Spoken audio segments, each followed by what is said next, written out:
Two Han Solo figures. Same character, same blaster, same card. The only difference is the size of the head, and that difference is worth thousands of dollars. Nobody at Kenner has ever publicly explained why it was changed. Most children who owned one never noticed. And the version that was replaced, the one that came first, is now the one every serious collector wants.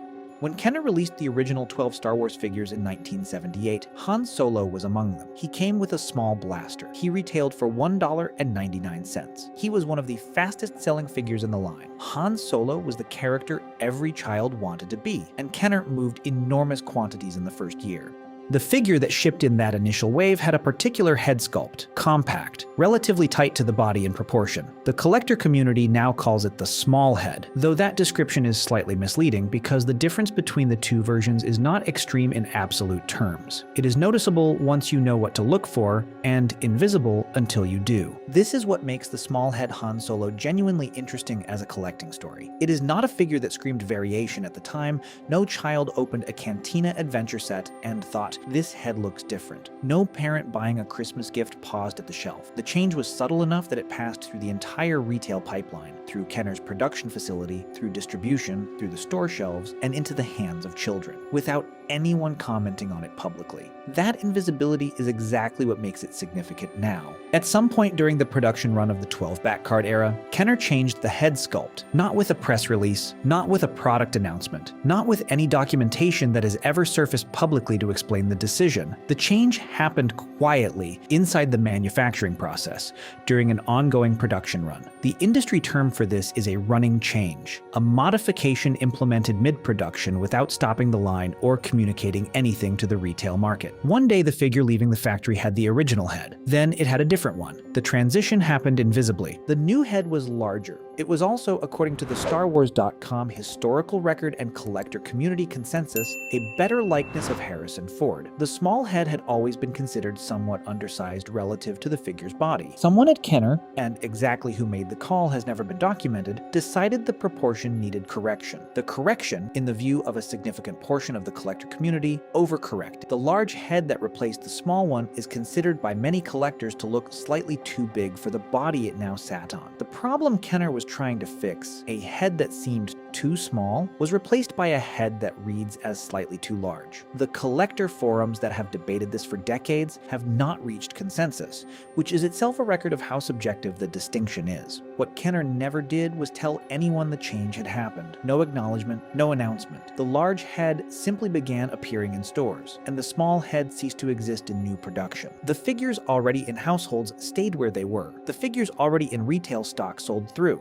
and then they were gone. What does it take to find the rarest version of the small head Han Solo? The answer is more specific than most people expect. Because the small head Han Solo is not a single thing. Within the small head production run, the collector community has documented further distinctions that compound the variation into something considerably more intricate. The first layer is hair color. Small head Han Solo figures exist with two detectably different hair shades, a darker brown and a more reddish brown. These correspond to different country of origin marks stamped on the figure, which indicates different production batches from different manufacturing locations. The two color variants are documented on collector reference sites and confirmed through comparison of multiple physical examples. They are not the kind of difference visible in a photograph taken from a distance. They require holding two figures side by side. The second layer is the legs. Some small head Han Solo figures have legs that are molded in white plastic and then painted black to achieve the final color. Others have legs molded directly in black plastic. Visually, the painted leg version is essentially identical to the molded leg version from the outside. The way to confirm which you have is to look through the foot peg holes, the holes in the bottom of each foot that allow the figure to be attached to a stand or a vehicle. On a painted leg Han,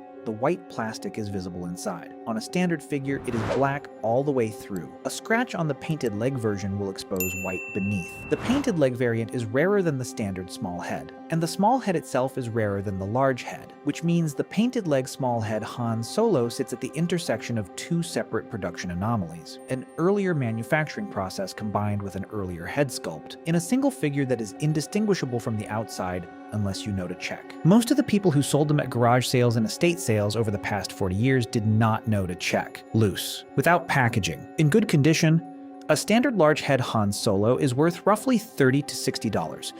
A small head Han Solo in equivalent condition is worth meaningfully more, reflecting both the earlier production window and the fact that fewer were made before the running change was implemented. The price gap between a loose small head and a loose large head is real but moderate.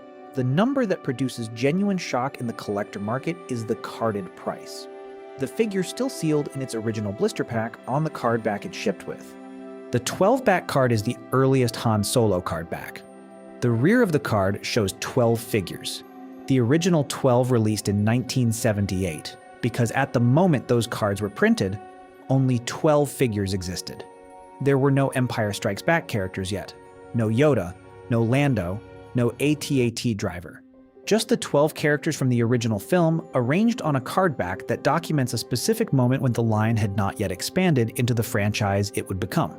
The 12 back is a timestamp. It marks the very beginning.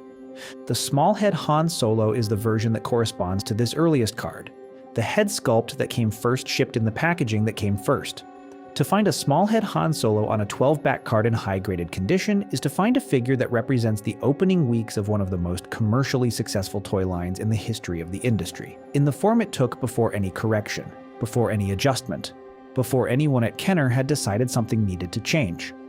Carded graded examples at the high end of the condition spectrum have reached over $3,000. Pristine examples from notable collections, particularly those with the painted leg variant confirmed, have traded higher. The gap between what a loose large head Han Solo is worth and what a carded graded small head Han Solo on a 12-back is worth represents a span of thousands of dollars for a change in head size that most people who grew up with the figure never observed. There is one additional rarity that sits above all of this. The large head Han Solo on a 12-back card, the version that appeared at the very end of the 12-back production run after the head change had been implemented, is in some respects the hardest version of all to find. The window in which the large head figure was being produced simultaneously with the 12-back card is narrow. The overlap between those two production moments is brief. Finding one in the wild is the kind of event that collector forums treat as notable. The blue snaggletooth was wrong, and even its correction introduced new errors. The rocket-firing Boba Fett was cancelled because a child died. The Glasslight Vlix was recalled by a studio that had not authorized its existence. Every other famous variation in the Kenner Star Wars line has a story attached to it. A reason why it happened. A reason why it ended. A human decision with consequences that became visible to the world. The small head Han Solo has none of that. No documented reason for the change, no public acknowledgement that the change occurred, no drama attached to its existence or its disappearance. It was made, it was sold, it was replaced. And the people who bought it never knew any of this was happening. This is the distinction that makes the small head Han Solo sit differently in the collector's consciousness. It is not a figure with a narrative, it is a figure with a physical fact, a smaller head that predates a larger one. And nothing else. No story that can be told. No villain, no accident, no institutional failure, no recalled product. Just a manufacturing decision made inside a factory in Hong Kong or Macau, implemented without ceremony, and documented only by the objects that were already in transit when the change was finalized. That invisibility is the thing. Every other significant variation in this collecting world carries some kind of story. This one carries only the physical evidence of a decision made by someone whose name has never been attached to the choice. The figure itself cannot tell you why it exists in two versions. Kenner never said. Whoever made the call has not been identified. The collector community has spent decades speculating. The small head looked wrong relative to the body, the large head looked more like Harrison Ford, somebody decided to fix it, and none of that speculation has produced a confirmed account from anyone who was actually present when the decision was made. What remains is the object, the compact head. The figure that came first shipped in the earliest 12-back sets and was then quietly replaced by something bigger.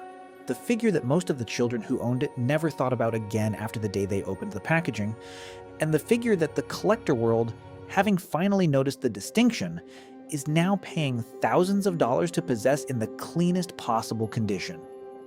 Kenner changed the head, never said why, and never told anyone it happened. And the version they were quietly replacing is now the one the collector market most wants to find. It came first. In vintage toy collecting, that is often the only reason that matters.